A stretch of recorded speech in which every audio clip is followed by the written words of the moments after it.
such a hot day today. Surroundings look very dry. Everything is shouting for water. I wonder, why is this happening? I hope all the kids in teacher's class are all right. Hey, look!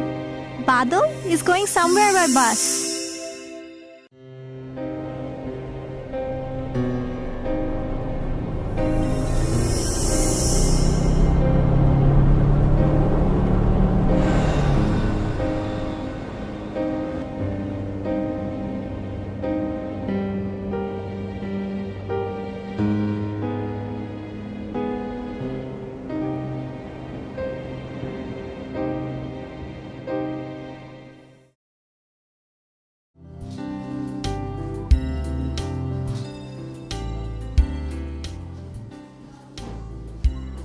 Hello kids! You might have seen wilting plants and very dry ground these days. And I know you're all feeling uncomfortable because of the heat. That's why we're going to learn about it today. We're experiencing hotter and drier weather for some time now because of a phenomenon known as drought. Every year, some countries around the world experience drought. Drought occurs when rainfall is absent for a prolonged period of time, causing earth to parch, wells to dry, underground water to decrease, and crops to wither, and lack of livestock food. Because there's less supply of food and water, both humans and livestock suffer very much. Bangladesh is one of the most cyclone and flood-prone countries in the world. However, losses from drought can be more severe than that. Bangladesh is an agricultural country, then drought can truly affect all of us. You're right, Badal. Large part of our country can be affected by drought. In Bangladesh, drought in the western, especially northwest district, is very common. How can it be common when we often have too much rains and floods? Good observation. But as you look in the charts, you'll understand why drought happens in our country in spite of having too much rain. The water or hydrological situation of Bangladesh are characterized by too much rain in the wet monsoon season and too little water in the winter. This creates a drought environment. The sequence of how our seasons occur contributes on having drought. In winter, Bangladesh receives only 2% of annual rainfall. Most of the rainfall is concentrated in the monsoon season. Water is not a problem. We can get water from underground as much as we like. No, Timul. In order to minimize drought's effect, we have to sustain our environment. And one of the ways is to conserve the underground water. When we carelessly use underground water in times of drought, we're worsening the environmental conditions. Tomorrow, we'll visit a farm, and in that farm, we'll meet Farmer Rahim. He can explain to us about helpful things we can do in times of drought.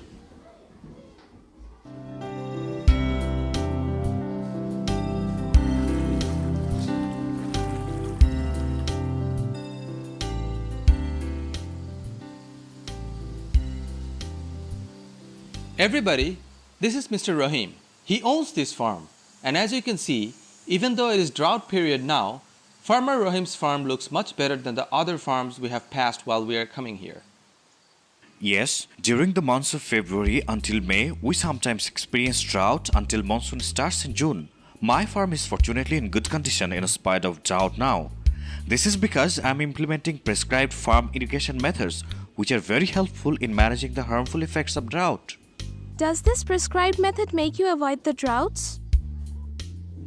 No, actually it doesn't. You see, we cannot really control our seasons. Droughts are unavoidable. However, we always have choice to better things up in times of drought. In my case, I follow the advisories provided by Bangladesh Meteorological Department or BMD. The most important thing we can do to minimize the effect of drought is to take care of the environment. And the first thing to do is to stop deforestation or cutting down of trees and start planting more trees. Trees help a lot in preventing drought. Another way to help the environment is to use community-based biogas plant. Look at the structure over there. That structure uses all biodegradable waste in this farm to make biogas. We use this biogas as source of energy to run this farm. Kids, do you see the benefit of using biogas and how it helps the environment? I think in this way we can have what energy we need without cutting down trees. Exactly, Badal. Biogas plant uses day-to-day waste and convert it to gas that we can use for cooking and other works. So we don't need to cut down trees for that. Look at the way plants are grown here in my farm. You will see diversified plants are grown here. Why is that? How does that help? That is because when we use different plants, the farm will be less prone to losing all of its crops. Planting only one kind of crop makes it very hard for the plants to survive during a drought because all of them could die. Furthermore, in times of drought, we should plant drought-resistant and short-duration varieties of crops. How would the farmers know if there is going to be a drought? Here, it is possible to know it from Agromet Bulletin provided by Bangladesh Meteorological Department. In this, there are enough information to predict if we will face drought. Farmer Rahim, why don't you also tell them about the irrigation system you have that also helped you to cope with drought, right? Oh yes, this farm follows a good plan for applying irrigation, fertilizer and pesticide based on the chances of rain. As you can see in that area, we dug a small pond to store rainwater. We excavated canals from that pond to all parts of the farm. You see, water follows nicely in the canals. This supplies water to the crops. In this way, we use surface water from the rain effectively, so we can save stored underground water for future use. Wow, you have fishes over there? Fish? Where? Yes, we culture fish in that pond too. That way we can better utilize our land. We are glad we came here to visit. We learned a lot today. I wish the farms we saw on our way will use these ways of irrigation in times of drought.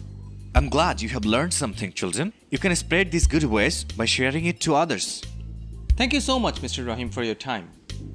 See, Timul, didn't I tell you you'll learn a lot from this trip into this Timul? Yes, teacher, fish!